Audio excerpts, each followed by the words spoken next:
La Révolution française n'était qu'une étape vers la République universelle. Tu connais cet auteur peut-être? Anar-Chazi Clout. Désolé, on va se renseigner, vous nous prenez sur le fait, vous voyez. On va reprendre cette idée-là parce qu'on a déjà un petit peu parlé entre le nationalisme et l'universalisme. Il y avait effectivement parmi les révolutionnaires des gens qui pouvaient être universalistes. Mais je répète quand même que la Révolution française a marqué de son sceau la souveraineté du peuple et de la nation.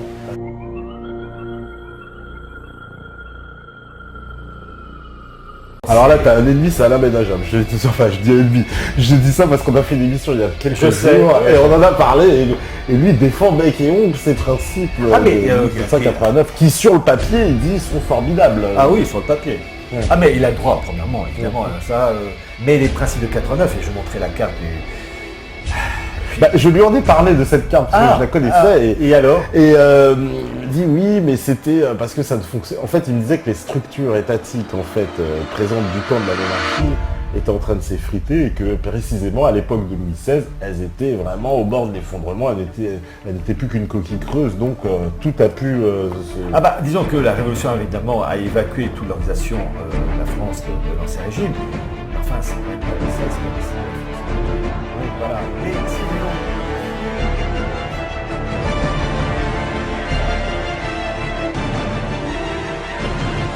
La libre antenne, de 21h à minuit, sur metatv.org.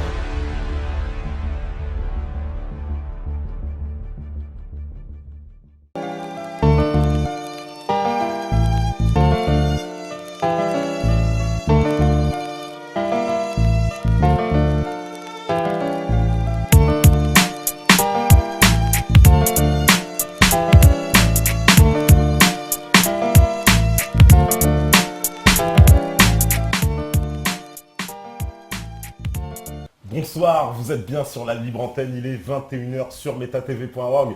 Ce soir, on est avec Alain Benajam. Ça va, Alain? Ça va. Alors voilà, comme d'habitude, de toute façon, tu es à la maison ici. Alors, bah oui, je suis un peu chez moi, là, quand même. Ça va, on est bien là sur le canapé. Ouais, un peu raide, hein, on se disait, ce canapé. Ou alors, faut s'avachir et c'est pas bien. C'est donc, pas bien. Je présente mon bide, c'est voilà. Il faut mieux que je me mette on dans. m'envoie, t'es avachi. Alors, émission spéciale, l'impérialisme sous toutes ses formes, parce que on a débattu, alors c'était le 28, on a vu le teaser, où effectivement, j'avais interpellé un petit peu Pierre Hilard par rapport à ses propos sur la Révolution française, puisque selon lui, la Révolution française était, alors il s'appuyait sur certains auteurs, ce que j'ai trouvé ce qui était assez marrant dans la coïncidence, c'est que j'ai retrouvé la séquence où en fait il y avait un des auditeurs qui nous avait interpellé sur un auteur et en nous disant oui cet auteur-là est-ce que vous connaissez, et puis il faisait une citation et il se trouve que c'est un des auteurs justement dont Pierre Hilard parlait, qu'il a cité, qu'il expliquait justement la pensée de cet auteur, et selon lui ce serait un peu l'inverse, j'ai envie de dire. Pour lui la Révolution française est le commencement pour lui d'une uniformisation vers le gouvernement mondial. Alors je me suis dit, c'est l'inverse absolument de tout ce qu'on s'était dit dans la précédente émission. Bah oui. Et forcément, tu m'as dit, oui, il faut que... Alors, qu'est-ce qu'il y a? C'est planté. Bonsoir et bienvenue après ces péripéties. Donc une coupure internet nous a interrompus. Alors effectivement, il se passe comme ça des événements assez bizarres. Souvent, je sais que... c'est moi. Ouais, non, c'est bizarre parce que c'est la deuxième fois, figure-toi, qu'on a un type de problème. Ils m'ont collé un cancer et ils coupent tout quand je cause. Bah ouais, je sais pas, à chaque fois, on veut parler d'un sujet, l'autre dernière fois, figure-toi qu'il y a une coupure dans le quartier. Ouais. Alors, je sais pas, au moment où, si tu veux, on va diffuser, à la libre antenne, quand on leur parle d'un certain sujet, de certaines personnes, apparemment, faut croire, on a du mal à pouvoir en parler. Et là, il y a eu une connexion assez vraiment bizarroïde, on va dire. Bon, allez, on démarre. Connexion. On va essayer d'en faire le maximum entre les coupures. Voilà.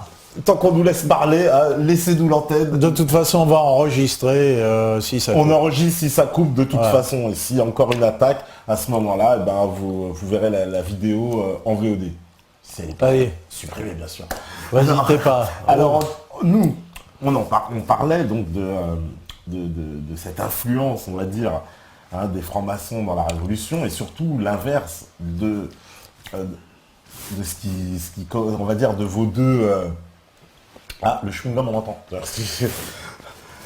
L'inverse, on va dire, de vos deux, on va dire, deux analyses entre celle de Pierre Hillard, qui pense que la Révolution française, c'est le point de départ d'un nouvel ordre mondial, et que c'est le passage vers ce qu'il a... Justement, le livre qui était cité, alors c'est assez drôle, parce que c'est un auditeur qui nous avait cité ce livre pendant l'émission, nous on ne connaissait pas, et il se trouve que Pierre Hillard, dans sa démonstration, il le cite, le livre. C'est pour ça qu'il a interpellé, il dit, tiens, mais c'est marrant, et c'est pour lui la République universelle, c'est-à-dire une espèce de système, on va dire, qui serait globalisé et qui serait étendu au reste de la planète, un peu à la façon, alors là tu vas sauter sur ta chaise, mais dont les Américains, avec, tu sais, leur démocratie, justement, qu'ils exportent comme ça, c'est un peu le même principe.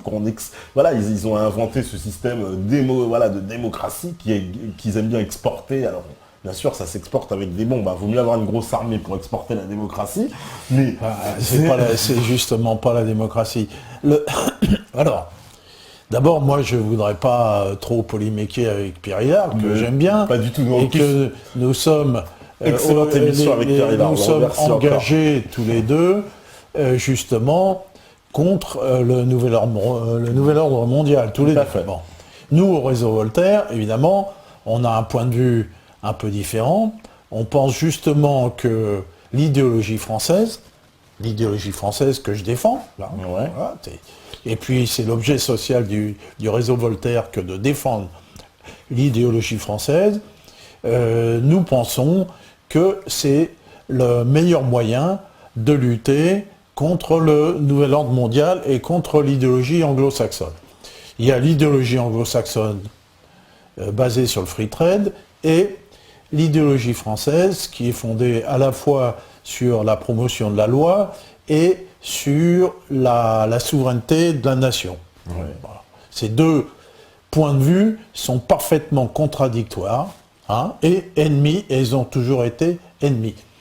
Donc je ne vois pas, moi je suis un peu stupéfait quand on me dit que ces idées qui sont nées au XVIIIe siècle, entre Montesquieu et Rousseau, sont justement des idées qui vont favoriser le nouvel ordre mondial, alors que je pense strictement l'inverse. Mais vraiment strictement l'inverse. D'ailleurs, si moi je suis évidemment pour la souveraineté des nations, je suis comme Thierry Messant, nous travaillons pour la souveraineté des nations dans un cadre légal, et donc évidemment si nous pensions que nos idées pouvaient favoriser un ordre mondial similaire pour tout le monde, évidemment nous ne le ferions pas.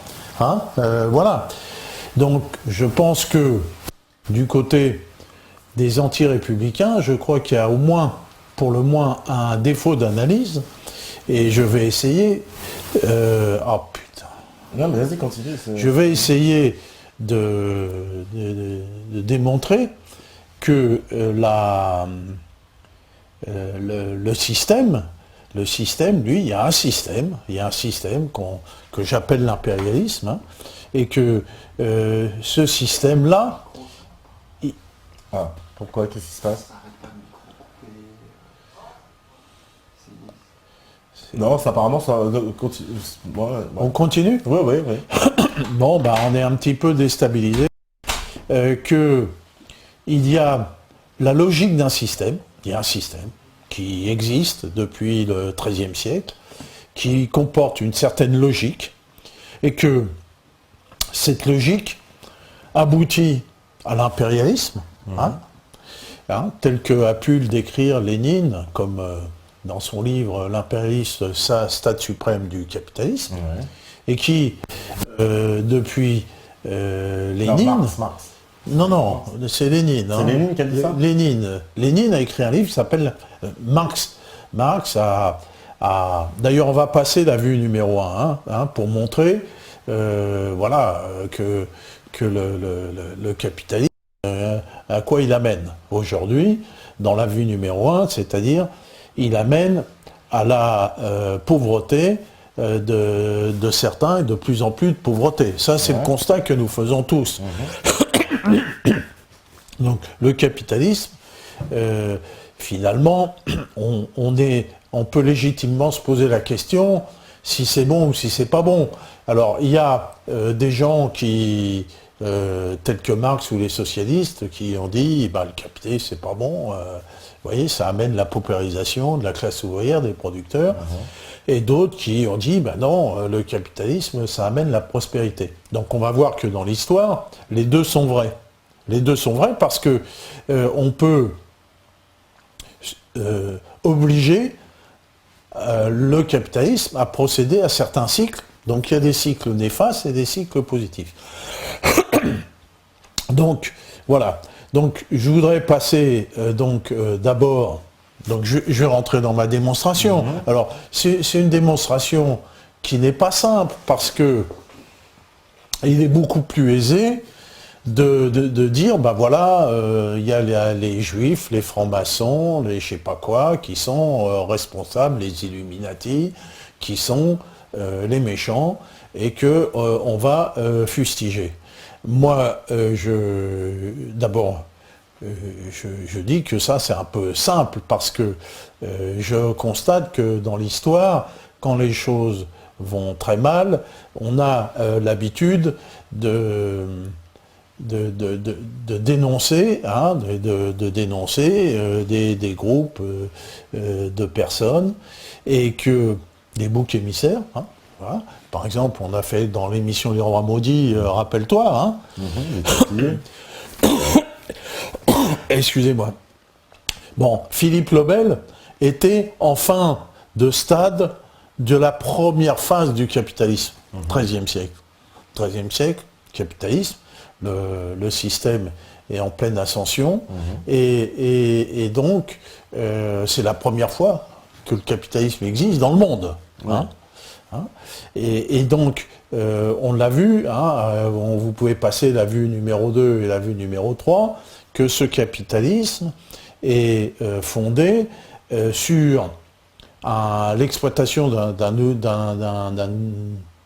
de nouveaux moyens mécaniques, qui sont le moteur hydraulique, comme on voit ici sur la vue 2 et 3, une forge avec un marteau pilon, actionné par un moteur hydraulique. Et on sait que ce moteur hydraulique sera en usage jusqu'au milieu du XXe siècle, ce type de moteur. Donc c'est un moteur extrêmement efficace qui va amener les premières industries, donc c'est la première révolution industrielle, et que cette révolution industrielle est accompagnée d'une révolution monétaire, puisque à partir du XIIe, XIIIe siècle et XIVe siècle, tout va être monétisé.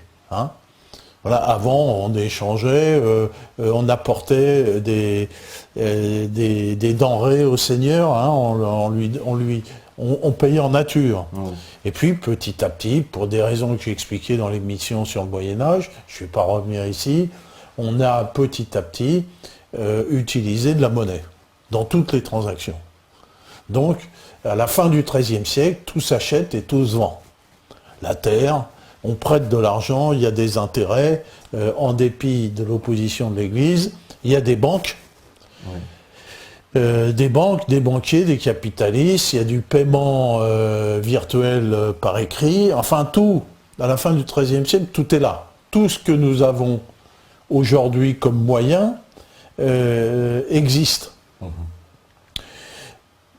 Mais à la fin de ce XIIIe siècle, il y a une crise importante que j'ai expliquée dans l'épisode des Rois Maudits, et que il y a des banqueroutes, et la France est extrêmement endettée, et donc Philippe le Bel va désigner des boucs émissaires, comme ça se fera très souvent dans l'histoire. Alors qu'est-ce qui va, les premiers boucs émissaires qui va désigner, ce vont être les Juifs. Les Juifs servent souvent de boucs émissaires, c'est très, très facile, une population à part, un peu mystérieuse, en plus qui touche un peu à l'argent. Donc il va expulser les Juifs et leur prendre leur fric. Une fois qu'il a expulsé les Juifs, il a pris le pognon, ça va pas mieux, il va s'attaquer aux Templiers. On a expliqué ça, hein, il fait pareil, les Templiers, il s'attaque. Une fois qu'il s'est attaqué aux Templiers, il s'attaque aux Lombards, aux Italiens. Les Italiens, les banquiers. Oui, mais même en général, parce que les Lombards qui faisaient fonction de banquiers un peu partout étaient perçus aussi comme une population à part et une population qui était critiquable, qui était bizarre, si tu veux, un peu diabolique. Hein, on voit dans les écrits, le Lombard a toujours ce côté diabolique, comme l'étaient les Templiers ou comme l'étaient les Juifs. Bon. Donc, c'est simple, donc il va expulser les Lombards, leur prendre leur argent. Une fois qu'il a fait ça, ça va pas mieux. Il va faire revenir les Juifs, en les faisant payer. Tu vois ? Bon. Donc, on voit que dans l'histoire, il y a un peu cette habitude. L'autre grand exemple historique qu'on peut montrer, c'est l'exemple du nazisme et du fascisme. Comment et pourquoi sont venus nazisme et fascisme ? C'est venu après la révolution bolchevique de 1917 et la grande peur des puissants qu'il y a eu de cette révolution bolchevique. Et donc, il y a les grands patrons ont financé Hitler et Mussolini.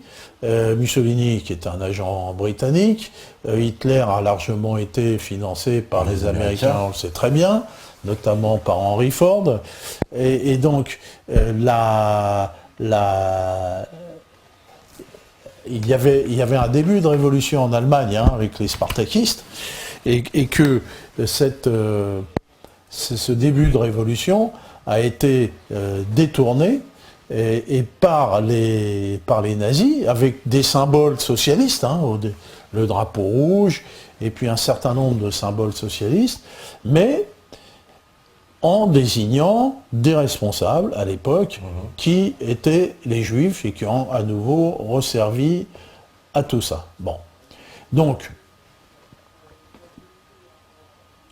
la réalité est que le responsable du système, le responsable des malheurs du monde, c'est pas Pierre-Paul Jacques, c'est le système lui-même. Alors, dans un article, j'avais même spécifié que c'était la ligne du bas, la end bottom line. La end bottom line. Alors, une fois, j'ai pas mal travaillé aux États-Unis pour le groupe Flora, et donc j'avais des rapports avec un chef d'entreprise d'un grand groupe, et qui me disait « I'm an end bottom line president ». End bottom line president. Bottom line. Qu'est-ce que c'est? I'm an end bottom line president ou manager. Bon. Je veux dire que c'est un peu raide. Alors c'est quoi la end bottom line? La end bottom line, c'est dans un bilan, c'est la ligne du bas du bilan. Ouais. On sait ce que c'est qu'un bilan. Un bilan, donc, sur la droite, il y a deux colonnes. Il y a la colonne de gauche qui représente les entrées des actifs, et la colonne de droite, les passifs. Ouais. Donc, à la fin, donc on fait la différence entre ce qu'on a gagné et ce qu'on a perdu. Et il y a une end bottom line qu'on appelle le résultat. Résultat avant impôt. C'est une dernière, en gros. Alors, ce résultat, évidemment, s'il est positif, tu as le droit à une année suivante pour ton entreprise. Puis si ce résultat est négatif, tu es mort.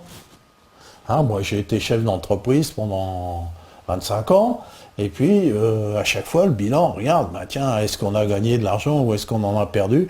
Et tu vas toujours regarder cette end bottom line quand tu as une entreprise, et il faut, évidemment, le jeu, c'est que ce chiffre-là soit positif. Alors, as différentes manières de faire en sorte que ça soit positif. Hein? Baisser les salaires. Pardon? Baisser les salaires. Par exemple. Voilà, c'est un bel exemple. Hein, c'est un bel exemple qui est... Alors évidemment, il y a des choses qui vont à l'encontre de cette haine bottom line, notamment les salaires. Moi, je suis un type gentil comme mec. Mais quand j'étais patron et quand j'avais un mec qui rentrait dans mon bureau, toc-toc, rentrait, est-ce que je pourrais avoir une augmentation de salaire que le type me disait? Moi, ça me faisait pas plaisir, quoi. Non, mais il faut bien quand même. Bah oui, mais il allait me bouffer dans mon assiette, le mec, alors. Ah. Non, voilà, donc tu peux être le plus gentil du monde, et même tu peux être un patron communiste, et que, si tu veux, il y a un réflexe, c'est ce qu'on appelle un peu la lutte de classe, quoi, voilà. Donc il y a un gâteau qui est là, et puis il faut le partager, et puis les plus forts se prennent les meilleures parts. En gros, c'est comme ça. Bon, mais dans ce processus de l'entreprise, il n'y a pas que cette histoire de salaire, parce que ce serait vraiment simple. Hein. Il y a ce que j'ai déjà expliqué, ce que Marx a expliqué. Alors on peut passer les vues suivantes. Hein, c'est la vue 4. Voilà. Hein. Et donc, ça, c'est quoi? C'est des... ça, c'est pour montrer que au Moyen-Âge, on avait tout inventé. Il y a le fameux tableau de Quentin Médicis, qui est le prêteur et sa femme à la fin du Moyen-Âge, et puis que avec la monnaie qui est là, puis il compte, et puis il va prêter de l'argent, etc. Donc tout le dispositif était là. Et donc aussi, avant, pour poursuivre un peu le système, si tu veux, rapidement, on a vu que il pouvait être intéressant d'aller chercher des marchés ailleurs. Hein, tu vois, déjà même à cette époque-là... Voilà, les débouchés, c'est capital. Voilà, on a commencé avec les croisades, parce que là, on raconte les croisades, il fallait libérer Jérusalem, tiens, ça c'est faux, les types, ils allaient se tailler des fiefs là où il y avait des gens exploités. Tu vois, parce que comme tu avais l'histoire du cadet, lui, il n'avait rien. Hein, il n'avait rien, donc il fallait qu'il aille se tailler un fief quelque part. Donc il allait se tailler des fiefs où le pape lui permettait d'aller se tailler des fiefs. En fait, c'était lui qui donnait la permission aux gens d'aller casser les pieds aux autres. Alors donc, il allait la Reconquista en Espagne, il allait dans le Midi, dans la croisade albigeoise, ou avec les Teutoniques, il allait vers l'Est, vers la Pologne, la Lituanie, la Russie, hein, toujours se tailler des fiefs, et tu avais des Français qui allaient, qui se sont taillés des fiefs dans toutes ces régions. Voilà. Et donc, on voit que le colonialisme est intimement lié avec le capitalisme, pratiquement dès le début. Hein. On voit, par exemple, dans les vues 5 et les vues 6, on voit la vue 5, par exemple, les compagnies des Indes. Alors, les compagnies des Indes, il y en avait dans plusieurs pays, c'est ça? Alors, une compagnie des Indes, c'est justement le prodrome de l'impérialisme. Alors, ça va être quoi l'impérialisme? On va expliquer ça plus tard. L'impérialisme, c'est un mélange entre des intérêts privés et des intérêts publics. Ouais. Hein, voilà, parce que pour être impérialiste, c'est-à-dire imposer une puissance coloniale, hein, il faut une puissance militaire. Ouais. Donc, il faut une puissance militaire, et donc cette puissance militaire, elle peut être soit apportée par la puissance publique, soit dans les compagnies des Indes, le roi, les États autorisaient ces compagnies des Indes à se créer des armées privées. Hein, voilà. Donc on va voir par exemple ici certainement ce que pouvait être une lettre, hein, une autorisation, je l'ai pas là, bon, une autorisation qui était donnée à des capitalistes, à une société capitaliste qui disait, voilà, vous avez le droit d'avoir une armée privée, vous avez le droit de prendre possession de terres, vous avez le droit de prendre des esclaves, et tout ça au nom du roi d'Angleterre, du nom du roi de France, ou du roi des Pays-Bas, tu vois. Hein, ils avaient le droit de faire ça. C'est-à-dire que leurs intérêts privés étaient autorisés par une puissance, je ne sais pas si c'était une puissance publique, mais au moins par l'autorité. Et ça, c'est survenu dès l'invention du capitalisme. Hein, voilà, donc il faut bien préciser que le capitalisme, c'est quelque chose d'ancien. C'est pas venu maintenant. Le capitalisme, ça a 400-500 ans, quoi. Hein, donc on sait comment que ça fonctionne et on connaît les tendances que ce capitalisme va engendrer.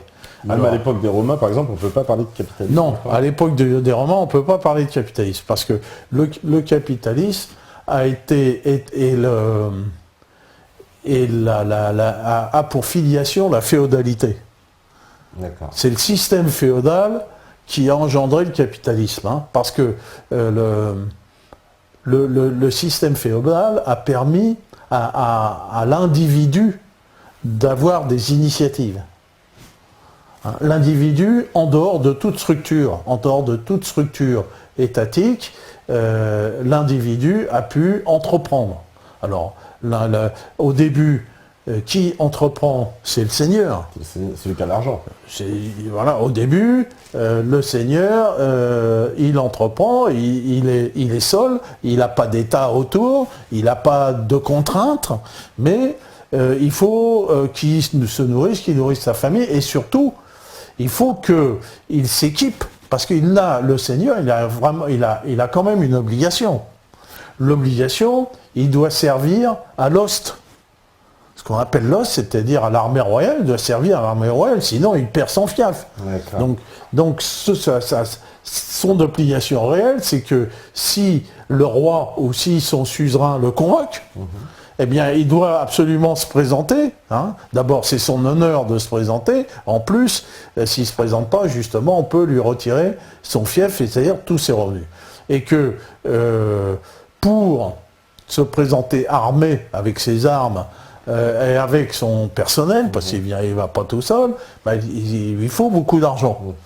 Donc il va exploiter son domaine au mieux, de manière à avoir des revenus.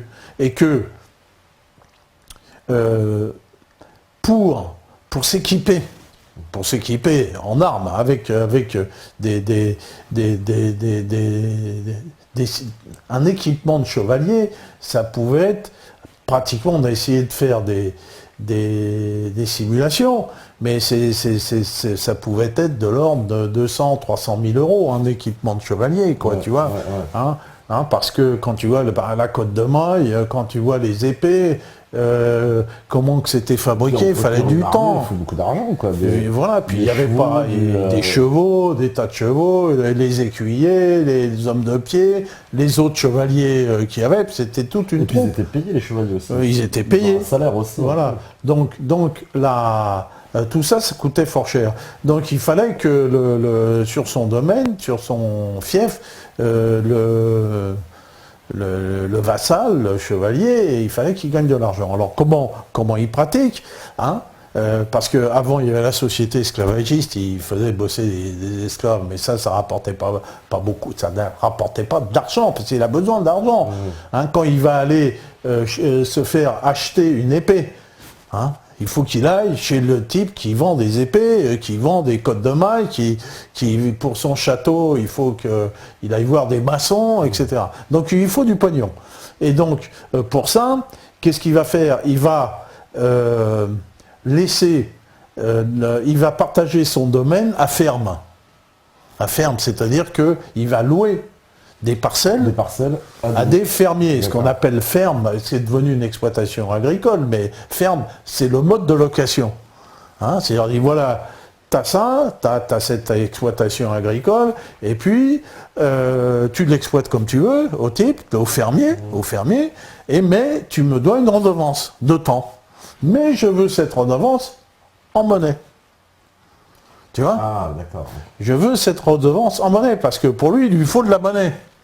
Hein, et donc, le fameux fermier, qu'est-ce qu'il fait? Lui, il produit des denrées alimentaires, et lui, il lui faut de la monnaie pour payer le seigneur. Donc, il va vendre ses produits agricoles au marché. Donc, au bout d'un moment, à la fin du XIIIe siècle, toutes les transactions ne passent par la monnaie. Il n'y a plus besoin d'esclaves ni de serfs. Tu vois bien que Philippe le Bel, il a aboli le servage. Donc ça, il n'y a plus besoin. Donc à la fin du XIIIe siècle, c'est que le pognon qui règle la société. Hein, et puis même on voit qu'il y a des seigneuries, des seigneurs, ils gèrent mal leur truc et puis ils tombent dans la débine et que leur seigneurie peut être rachetée par des bourgeois, etc. quoi. Tu vois. Donc qui gère mal, il peut. Voilà. Donc les premiers chefs d'entreprise, ont été donc ces fameux seigneurs qui sont les chefs d'entreprise. Et puis par la suite, finalement, rien n'empêchait un bourgeois, rien n'empêchait n'importe qui d'aller de fabriquer des marchandises et puis d'aller les vendre. Rien, personne. Il n'y avait personne qui empêchait les gens de faire ce qu'ils voulaient. À partir du moment où ils étaient dans la cohérence du système, qui était d'abord un système militaire. Donc à partir de là, il y a des gens un peu plus malins qui ont inventé des systèmes qui permettaient de mieux faire du pognon. Ouais.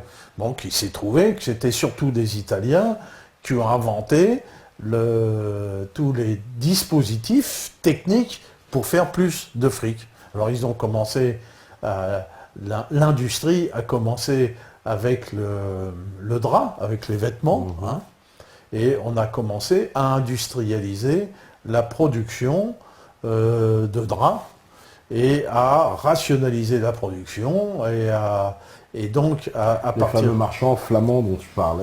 Voilà, alors qui les draps, les draps, c'est voilà. ça, et qui étaient vendus dans les foires, on va dire, et les systèmes des foires à l'époque. Et voilà, et donc ils fabriquaient des. Alors, en général, le capitaliste italien, qu'est-ce qu'il faisait?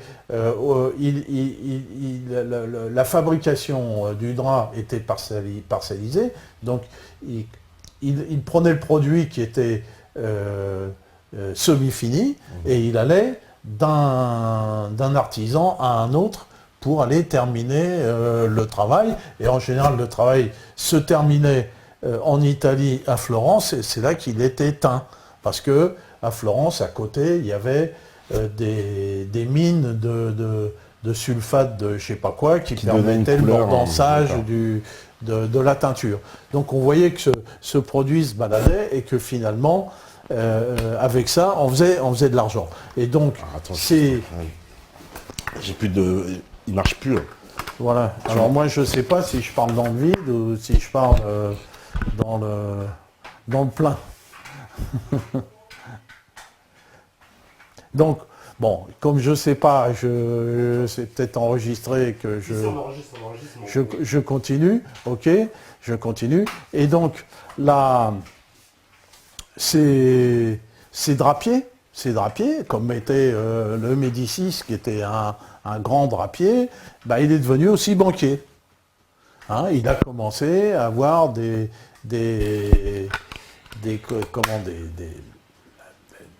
à établir des banques dans toute l'Europe, hein, et qui permettaient... Donc la fortune des Médicis, elle est issue du commerce de drap. Elle est issue du commerce de drap. D'accord. Voilà.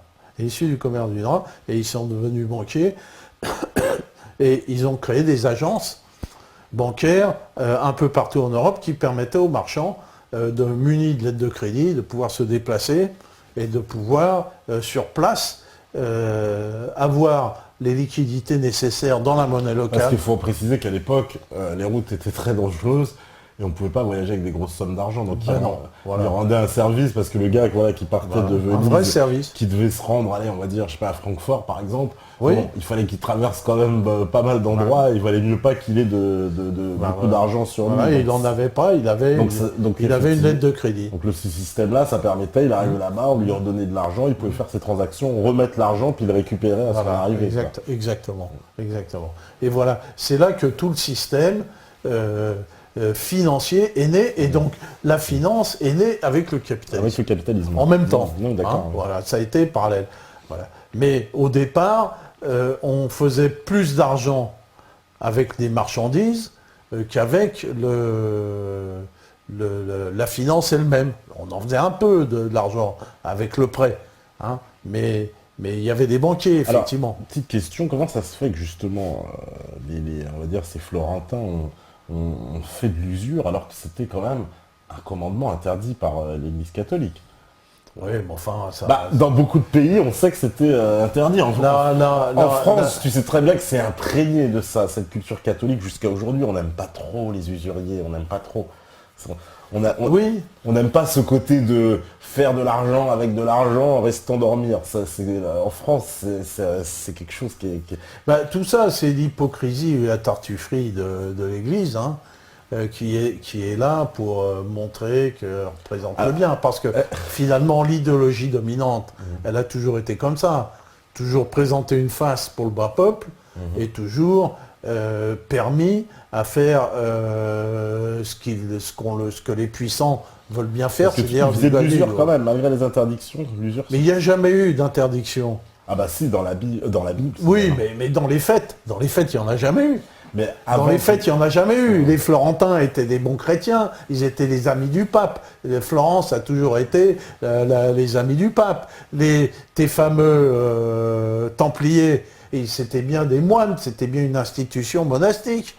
Ils prêtaient de l'argent. Enfin, donc ça n'a jamais existé. Ça. Tu dis c'est une hypocrisie de l'Église. C'est une hypocrisie, absolument. C'est-à-dire de faire croire d'un côté qu'ils seraient contre l'usure, mais tous les faits montrent qu'ils l'ont autorisé. Mais parce que par tartufferie, ils arrivaient à détourner ce précepte-là. Ils arrivaient à le détourner. Ils arrivaient à le détourner par le change. Ils disaient, ah non, nous on n'est pas prêteurs, non, on fait du change. On fait du change. Parce que tu sais très bien qu'il y avait avant, Philippe le Bel a unifié la monnaie pour le royaume de France, mais avant Philippe le Bel, tu avais l'argent, la Bourgogne, la Champagne, le machin, tu te rends compte le boulot, quoi. Alors justement, ces banquiers, ils ont pu unifier tout ça. Le type, il avait sa lettre de crédit qui était changeable dans toutes les monnaies possibles et imaginables. Alors justement, c'est intéressant, les taux de change. Il fallait qu'ils se basent sur quoi pour calculer la valeur? Sur l'or? Sur l'argent?